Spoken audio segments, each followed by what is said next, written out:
এক যুগ ধরে তিনি গণতান্ত্রিক আন্দোলনকে নেতৃত্ব দিয়েছেন এবং আমাদের দলকে নেতৃত্ব দিয়েছেন এবং আমাদের যে গণতন্ত্রের উত্তরণের যে ছাত্রগণ অভ্যুত্থানে নেতৃত্ব দিয়ে আমাদেরকে সাফল্যের দ্বার প্রান্তে পৌঁছে দিয়েছেন।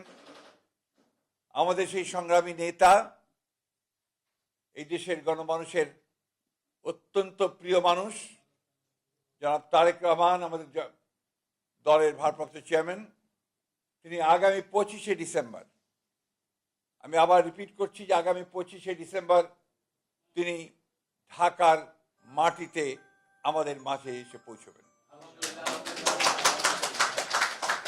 আমরা আমাদের দলের পক্ষ থেকে, সকলের পক্ষ থেকে আমরা তার এই আগমনকে শুধু স্বাগত নয়, আমরা আনন্দের সঙ্গে আমরা সমগ্র জাতিকে জানাতে চাইছি। এবং আজকে গণতন্ত্র উত্তরণের পথে যে সমস্ত বাধাগুলো সৃষ্টি হয়েছিল, আমরা মনে করি যে আমাদের ভারপ্রাপ্ত চেয়ারম্যান তারেক রহমান সাহেব দেশে এসে পৌঁছলে সেই সমস্ত বাধা দূর হয়ে যাবে।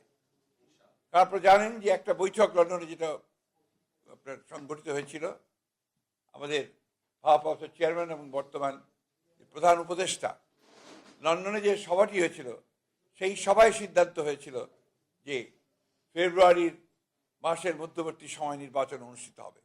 ফলে আমাদের নির্বাচন সম্পর্কে যতটুকু আপনার একটা শঙ্কা ছিল সেটা চলে গিয়েছিল।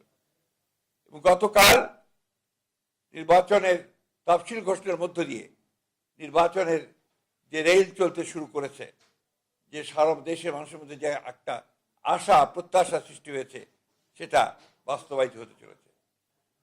আমরা আবারও আপনাদের জানাতে চাই যে এই বিষয়টা আপনারা যথাযথ আপনার মূল্য দিয়ে আপনারা জাতির সামনে তুলে ধরবেন এবং একই সঙ্গে আমাদের ভারপ্রাপ্ত চেয়ারম্যানের আগমন যেন অত্যন্ত সুন্দর সুষ্ঠুভাবে হতে পারে সেই বিষয়ে আপনারা আমাদেরকে সহযোগিতা করবেন। আপনাদের সকলকে ধন্যবাদ। আরেকটি বিষয় আছে যেটা আমাদের আলোচনা হয়েছে স্ট্যান্ডিং কমিটিতে। আপনারা আজকে দুপুরে যে একটা গুলির বিদ্ধ হয়েছেন হাদি সাহেব, না ইনসাফ পার্টির ওসমান হাদি সাহেব, ইনকিলাব পার্টি, দুঃখিত, ইনকিলাব পার্টি যে মঞ্চ, ইনকিলাব পার্টি মঞ্চের সম্ভাব্য প্রার্থী তিনি গুলিবিদ্ধ হয়েছেন। এটা আমরা সাথে সাথে আমাদের ভারপ্রাপ্ত চেয়ারম্যান মহোদয় কন্ডেম করেছেন, পার্টির তরফ থেকে স্টেটমেন্ট দেওয়া হয়েছে, আমিও বলেছি।